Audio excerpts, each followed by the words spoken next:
I want you to picture a street you already know. Two houses, four doors apart, built the same year by the same builder. The first one has fresh paint, new landscaping, a paver driveway that was poured last spring, and a black SUV parked at an angle that says, "Somebody thought about the angle." The second one has siding that has faded to a color the manufacturer never made. The lawn is mowed, but only mowed. There is a sedan in the driveway old enough to vote. If I asked you which house belongs to the wealthier family, you already answered. Everyone does. It takes about a second and a half. And here is the strange part. On that street, in 2026, the safer bet, the statistically smarter bet, is the faded house. So how did we end up in a country where the homes that look the richest are so often the most leveraged, while the people quietly holding real money go out of their way to look like they have none? That question is the whole video. Let me show you who is actually living behind that fresh paint, because the picture is not what the driveway is advertising. Heading into 2026, roughly 60% of Americans were living paycheck to paycheck. That number alone is uncomfortable. The number underneath it is the one that should stop you cold. Around 40% of people earning six figures were living paycheck to paycheck too. 2 out of 5 high earners, the exact households we assume have this figured out, finish the month with nothing left. Now put a roof over that.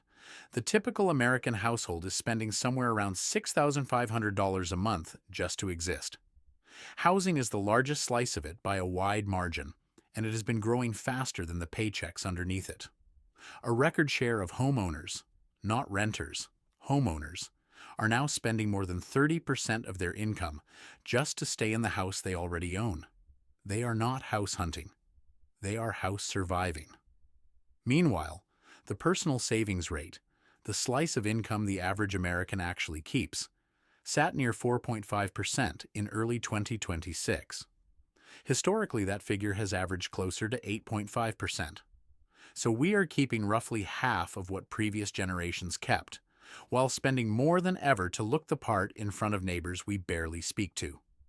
More than half of adults said they could not cover a surprise $1,000 expense out of savings. Over a quarter reported no emergency cushion at all, the highest level ever recorded. One survey put the typical emergency savings balance somewhere around $600. Not $6,000, $600. And total household debt in America has now crossed $18.8 trillion. Sit with that for a moment, because a meaningful slice of that number is not a mortgage taken out to shelter a family. It is the cost of a performance. It is the second bathroom nobody uses, the kitchen that was already fine, the square footage bought to be seen rather than lived in. Here's the detail almost everyone misses, and it explains the entire illusion. The loud version of wealth and the real version of wealth are rarely the same household. We have simply been trained to confuse them. And nowhere is that training more powerful than with a house. Because a house is the one purchase you cannot hide, cannot park in the garage, and cannot take off before you answer the door. Which raises the obvious question. If it costs this much, why do we keep doing it? To understand why, you have to understand what the house is actually doing for us, because it is hardly ever about the house. Humans are wired to read status. For most of our history, those signals carried survival information. Who had shelter? Who had stores of food for the winter? Who was worth aligning your family with? That instinct never went away. It just got aimed at a paver driveway. Now, more than a century ago, an economist named Thorstein Veblen gave us the phrase everyone still quotes, conspicuous consumption. And almost everyone quotes it backwards. People use it to mean rich people show off. That is not what he argued. Veblen's point was sharper and less flattering. Visible display is how people whose status is uncertain prove they belong. If your position is already established, if the people who matter already know, you do not need to transmit. The signal is for the people who need convincing. which means the loudest house on the street is very often the least secure one on the street. There is a modern, data-backed version of this, and it is one of the most useful ideas in personal finance that almost nobody has heard. A researcher named Elizabeth Currid Halkett went through years of American consumer spending data and found that the genuinely wealthy have been quietly moving their money away from visible goods, not toward bigger displays, away from them. Their spending shifted into things you cannot photograph: education, healthcare, retirement contributions, insurance, time. She calls it inconspicuous consumption, and it is the single best description of what is happening inside that faded house. Then there is the mechanism that makes a house uniquely dangerous, and you have felt this one without ever naming it. A single upgrade quietly demands a dozen more. Redo the kitchen, and suddenly the dining room looks tired. Replace the dining room, and the flooring in the hallway no longer matches. One improvement resets the baseline, and everything around it has to rise to meet the new standard. With a car, this cascade is annoying.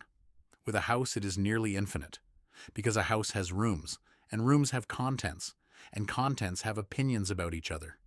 And then the cascade escapes the building entirely. Move into the nicer neighborhood, and the pressure arrives uninvited. There is an unspoken expectation about what belongs in that driveway, where those families vacation, which schools, which landscaper, which version of yourself fits that zip code. Nobody sends you the list, you just start paying for it. The people who stay wealthy tend to spot that cascade early and simply refuse to start it. They understand something that takes most people 20 years and one bad decade to learn. The most expensive part of a purchase is usually not the purchase. It is everything the purchase quietly obligates you to buy next. So, let me put a hard number on what looking rich actually costs, starting with the part everyone gets exactly wrong. Every year, a report gets published in the remodeling industry that measures something very simple and very brutal. It takes the most common home renovations and it compares what they cost to what they actually add to the resale value of the house. Cost versus value. Money in, money back. Almost nobody outside the industry reads it. And the results are close to a perfect inversion of what you would guess. The projects that impress people the most recoup the least. An upscale primary suite addition, the kind that makes a neighbor say something out loud when they walk through, has landed in recent editions somewhere in the range of only a quarter of its cost recovered.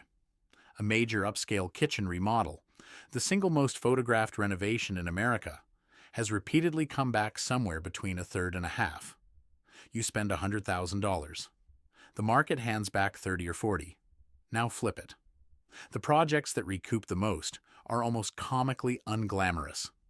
Replacing a garage door has topped the list for years, sometimes returning well over 100% of what it cost.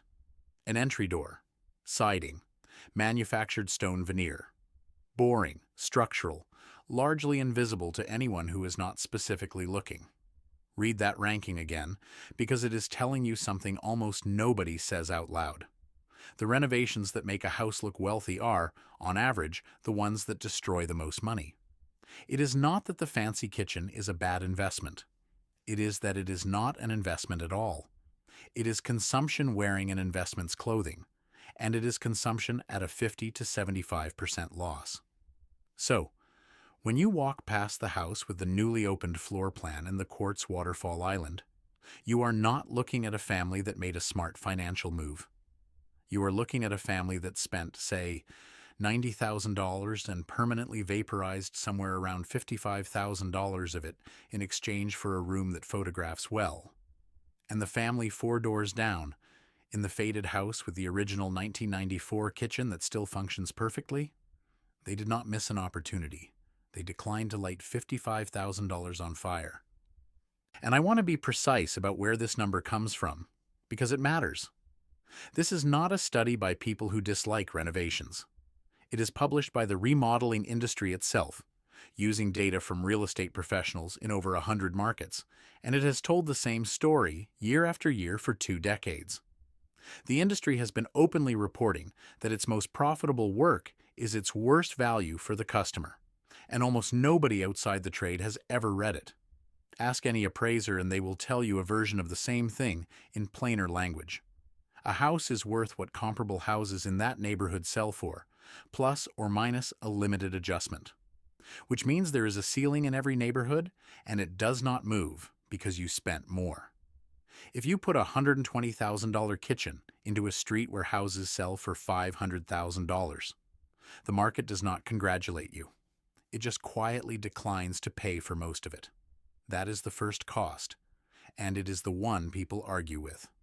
Here is the second cost, and this one does not really allow an argument, because it is just arithmetic. Take two neighbors on that same street, same house, same year built, call it $700,000 today. The first family bought recently and stretched.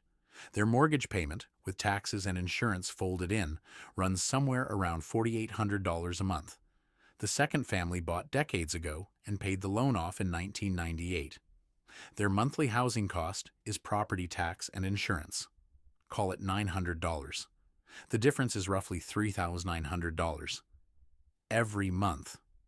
And the neighbors cannot see $1 of it, because from the sidewalk, both houses are just houses. Now, watch what that gap does when it is left alone. Take that $3,900 a month and put it into a low-cost index fund. At a long-run average return of somewhere around 7% after inflation, in 10 years that habit is worth well over $650,000. Let it run for 20 years, and you are looking at a number north of $2 million. $2 million. From the difference between two houses that look identical from the street.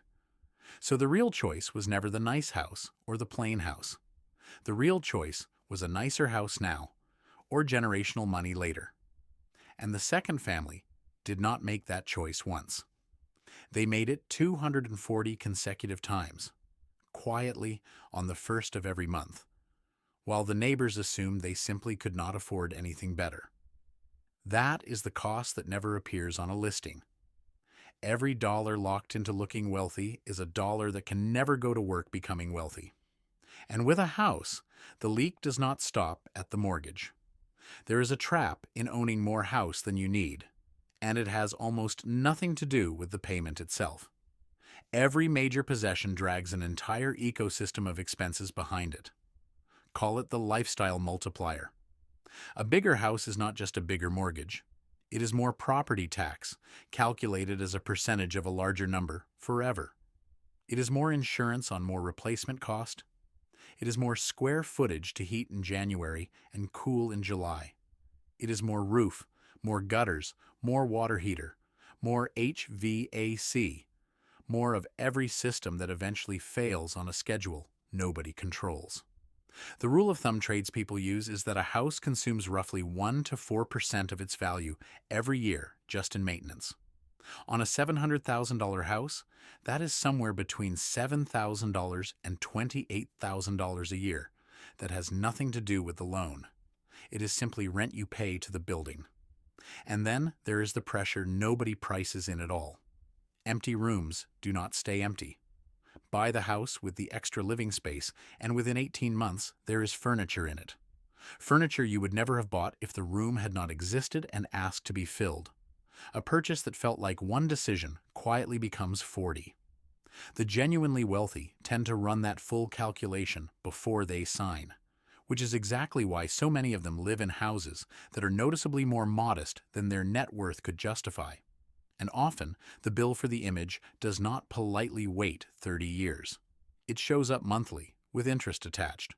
Americans were carrying about $1.25 trillion in credit card debt at the start of 2026.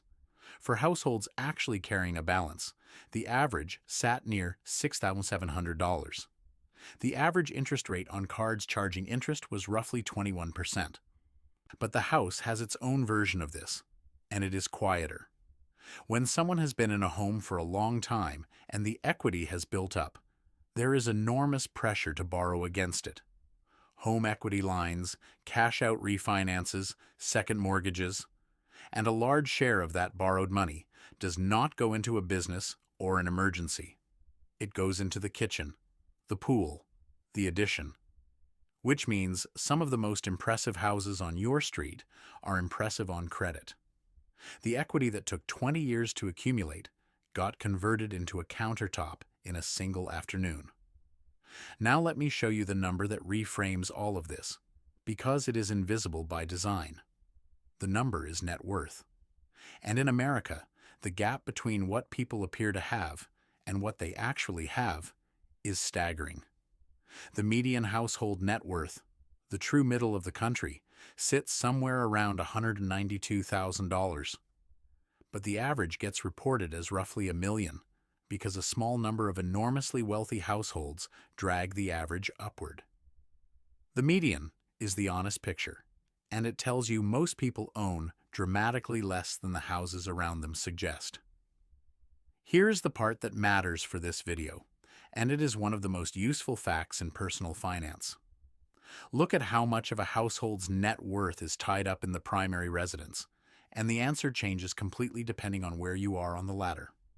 For middle-class households, the primary residence is roughly 60% of everything they own. The house basically is the net worth. But for the households at the very top, the primary residence is closer to 10% of total assets, sometimes less. The rest is business equity, index funds, retirement accounts, things with no curb appeal whatsoever. Read that carefully, because it produces a conclusion nobody expects. The house is the worst possible proxy for wealth, precisely at the top of the distribution. For a middle-class family, the house tells you almost everything. For a wealthy family, the house tells you almost nothing, because it is a rounding error they stopped optimizing years ago. Which means, when you drive down a street trying to read who has money, you are using an instrument that works reasonably well on the people who have the least, and stops working entirely on the people who have the most. And there is a line researchers keep returning to that finishes the thought. Your savings rate predicts your future wealth better than your income does. A high earner who keeps nothing ends up poorer than a modest earner who quietly kept and invested a fifth of everything. Once that lands, you start seeing your entire street differently. So let me give you 3 people. Because the data is convincing, but the names are unforgettable. The first is Ronald Reed. He worked at a gas station in Brattleboro, Vermont, and then as a janitor at a department store. He cut his own firewood. He wore a flannel jacket held together with a safety pin, and he was known for parking several blocks away to avoid feeding a meter. He lived in a modest house that nobody on his street would have pointed to. When he died in 2014 at the age of 92, his estate was worth roughly $8 million. He left about $6 million of it to the local library and the local hospital. His attorney reportedly had no idea. Neither did most of the town. The second is Grace Groner, and hers is the one that should genuinely reset how you look at a street. Grace worked as a secretary. In 1935, she bought 3 shares of stock in the company she worked for. The total cost was about $180. She never sold. She reinvested every dividend for the rest of her life, through the war, through every crash, through every decade in which selling would have felt reasonable. She lived in a 1-bedroom cottage, furnished largely with hand-me-downs, and she shopped at rummage sales. When she died in 2010 at the age of 100, she left approximately $7 million to Lake Forest College. Now here is the detail that makes it land. Lake Forest, Illinois, is one of the wealthiest towns in the entire state. Grace Groner spent her life living in what was effectively the plainest house in a town full of mansions. Every single person who drove past her cottage on the way to something nicer got the answer exactly backwards, for decades. The third is Sylvia Bloom, a legal secretary in Brooklyn who worked at the same firm for 67 years. She quietly mirrored the trades her bosses made, in smaller amounts, for decades. She was still riding the subway to work in her 90s. She died in 2016 with roughly $8.2 million and left the majority of it to a settlement house that helps low-income students. 3 people, 3 unremarkable houses, 3 fortunes that nobody on the block suspected, in some cases for half a century. And notice how each of these stories became public. Not one of them announced anything. Not one of them was profiled while they were alive, or interviewed about their strategy, or asked to explain themselves. In every single case, the world found out only when the estate was settled and the money had to go somewhere. That is not a coincidence. That is the whole mechanism. The people running this strategy correctly are, by definition, the people you never hear about, which creates a genuinely strange distortion in how all of us learn about money. Every visible example of wealth in your life is, almost by selection, an example of the loud version. The quiet version is invisible until somebody dies. So when you feel like everyone around you is doing better than you are, understand what is actually happening. You are comparing your complete financial reality, including every worry, against a curated set of exteriors, filtered to include only the people who chose to be seen. None of these three were hiding exactly. They simply never told anyone, because there was nothing in it for them if they did. And that pattern is not a collection of charming exceptions. It is a documented, repeating structure. And once you can see it, you cannot unsee it. If this is the kind of breakdown you want more of, this is what I publish here every week. The actual mechanics of money, not the highlight reel. Now let me widen this, because there is a structural reason the faded house stays faded, and it has nothing to do with the owners being frugal. In many cases, the shabby exterior is not a lifestyle. It is a tax structure. Here is how it works. In 1978, California passed Proposition 13. It froze a home's assessed value at its purchase year base and capped annual increases at 2%. That assessment only resets when the property is sold, or when there is new construction on it.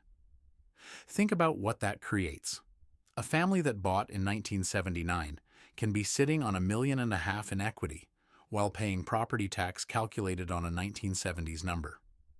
Their neighbor, who bought the identical house last year, is being taxed on today's number.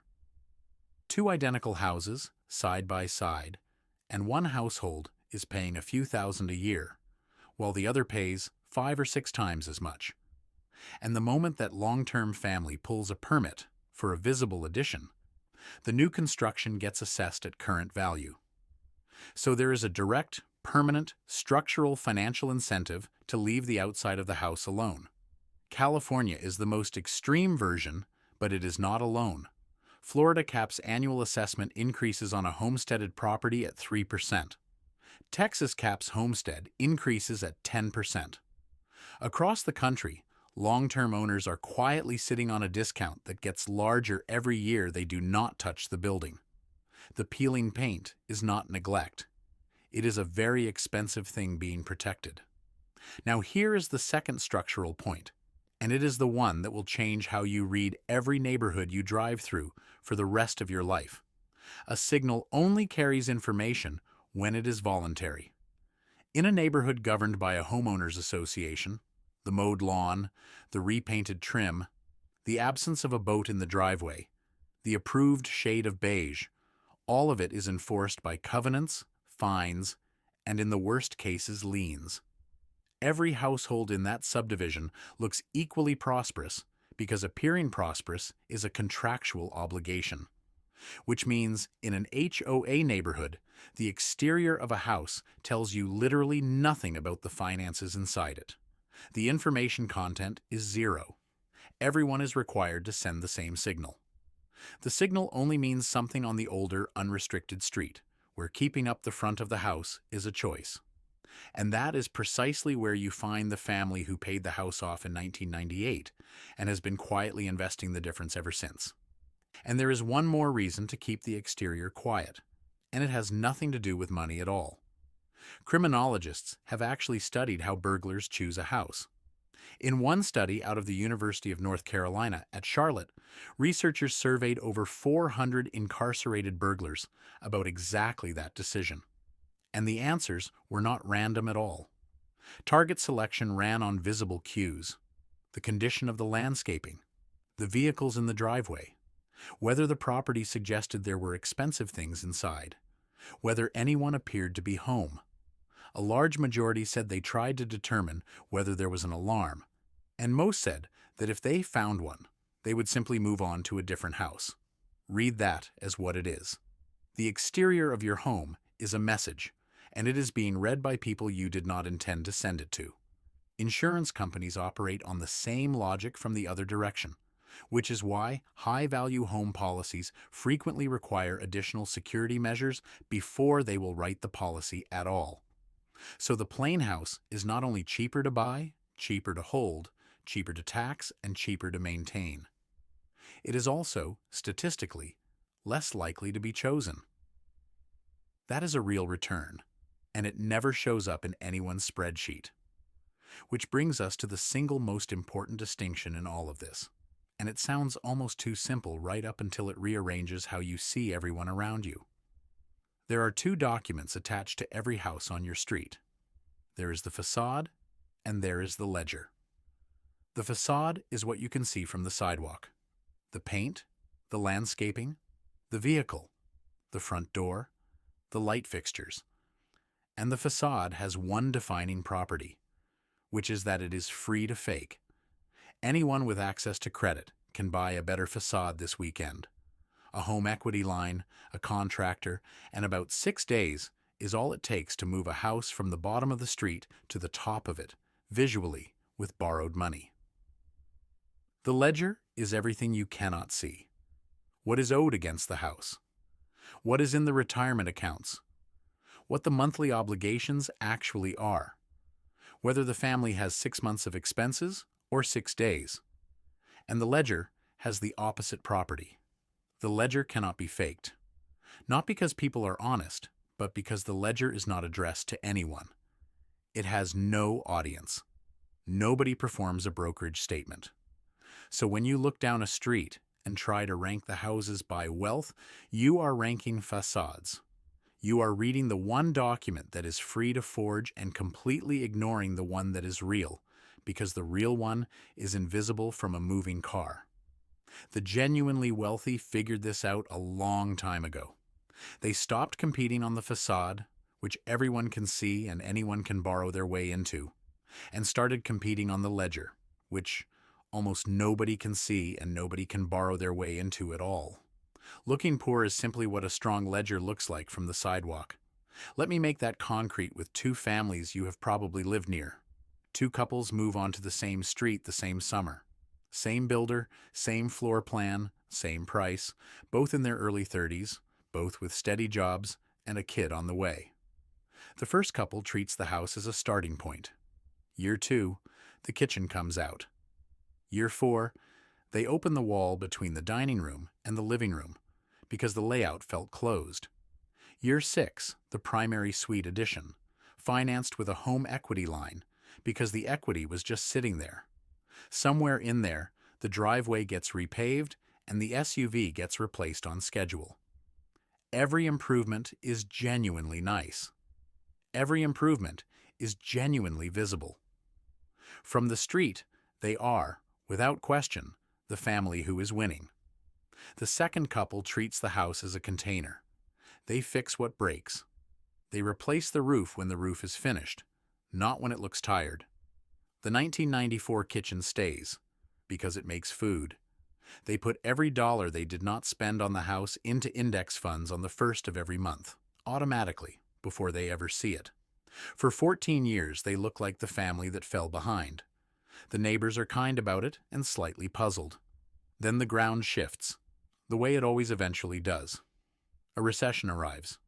Both households take a hit in the same quarter. The first couple has a mortgage, a home equity line, an auto loan, and roughly nothing liquid. Within 7 weeks, they are accepting terms they would have laughed at a year earlier, because the payments did not pause when the income did.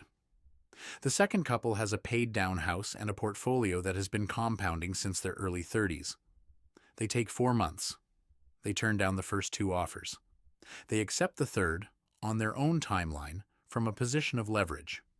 Same street, same year. Same salary the entire way through. The only real difference was that one family spent 14 years buying the facade, and the other spent those 14 years buying the ledger. So let me hand you the actual playbook. Translated into moves you can start using this week.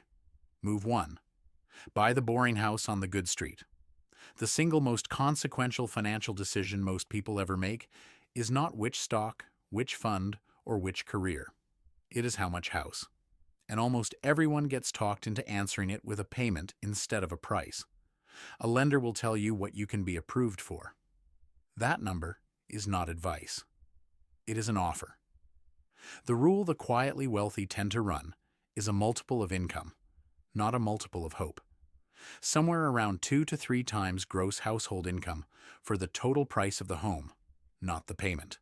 And critically, they buy the least impressive house in a good location, rather than the most impressive house in a mediocre one.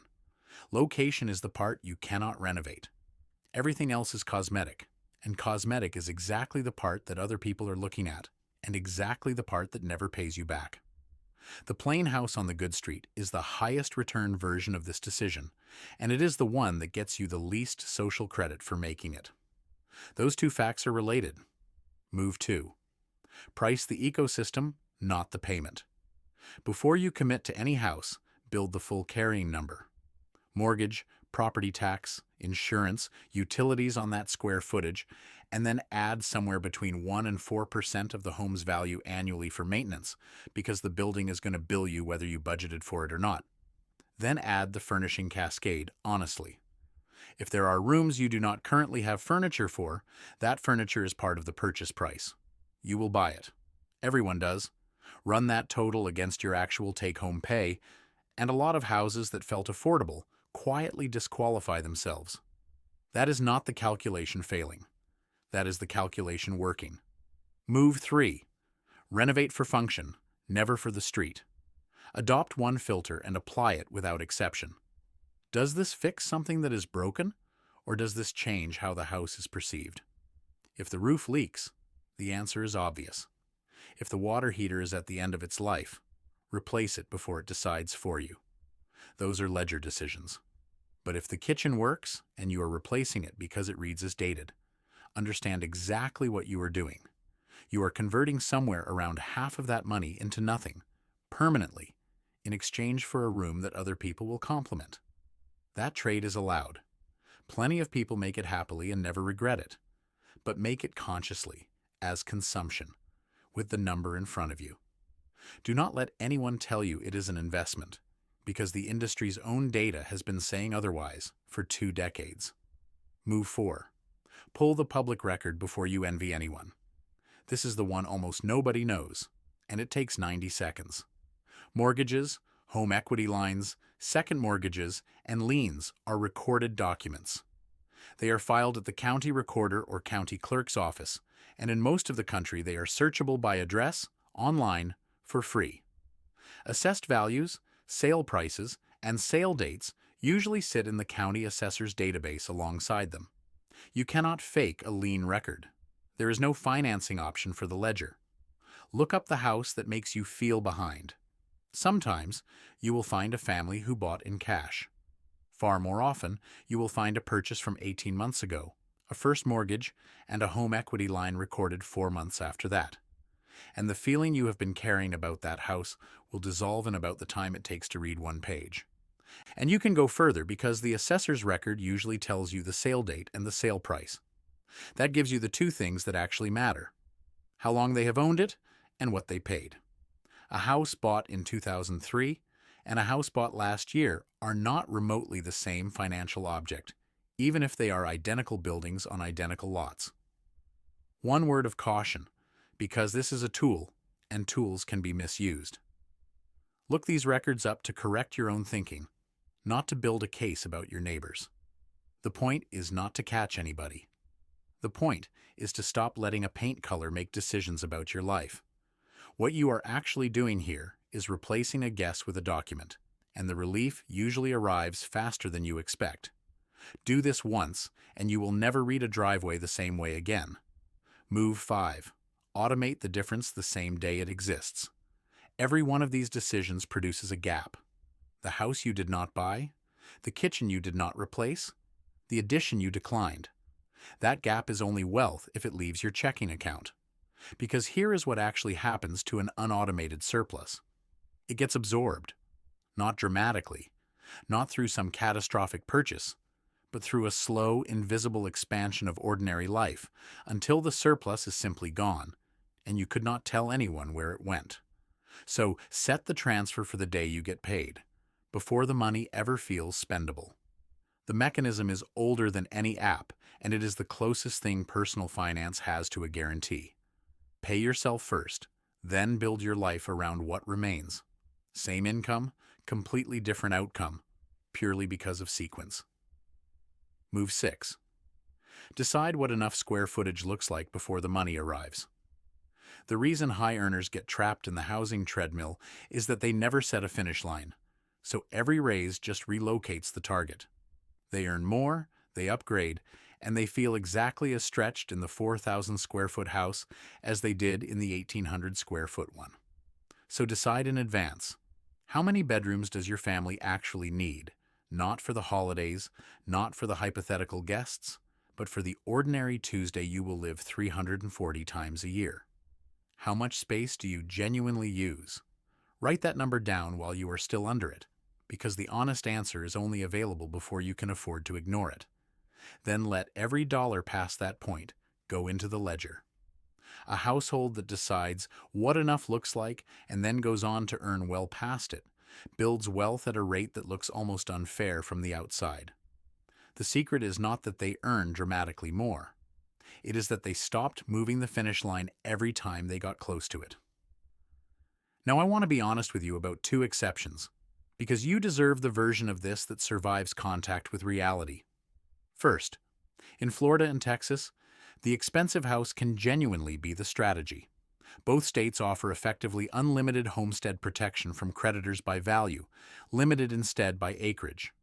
So a business owner or anyone carrying real liability exposure may have a legitimate legal reason to move money into the house. There, the big house may be an asset protection vehicle rather than a flex. Second, and more important, this rule holds within a street, not across a country. Nationally, housing condition and wealth correlate positively.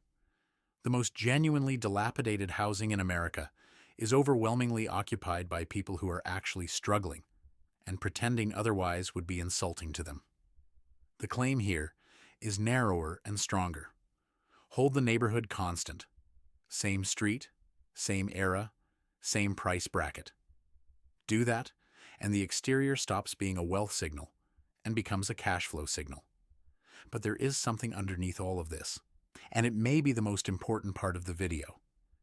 Everything we just covered, the assessments, the renovation math, the public records, the ledger, all of it sits on a foundation. And if that foundation is missing, none of it holds for long. You can know that the difference between 2 mortgages compounds into $2 million. But if you do not actually understand how compounding works, you will panic during the first serious downturn, sell at the bottom, and undo 14 years of discipline in a single afternoon. You can decide to buy the boring house, but if you have never learned the difference between an asset and a liability, between debt that builds you up and debt that quietly eats you alive, you will make confident decisions that happen to be completely wrong, and you will not find out for a decade. The reason so many high earners end up house poor is not that nobody ever told them to buy less house. They heard it constantly. What they were missing was the underlying understanding that makes the advice finally click and actually stick.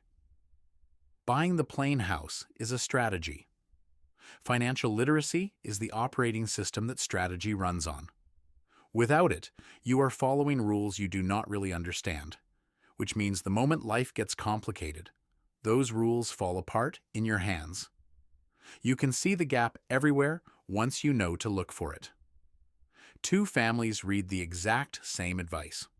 A year later, one of them has a growing account they barely think about, and the other pulled everything out during a scare, locked in the loss, and decided the whole thing was rigged. The advice was identical. What separated them was whether they understood what they were doing and why. Numbers without understanding feel like superstition, and superstition does not survive a bad quarter. So if anything here landed, The most valuable thing you can do next is not to cancel a renovation.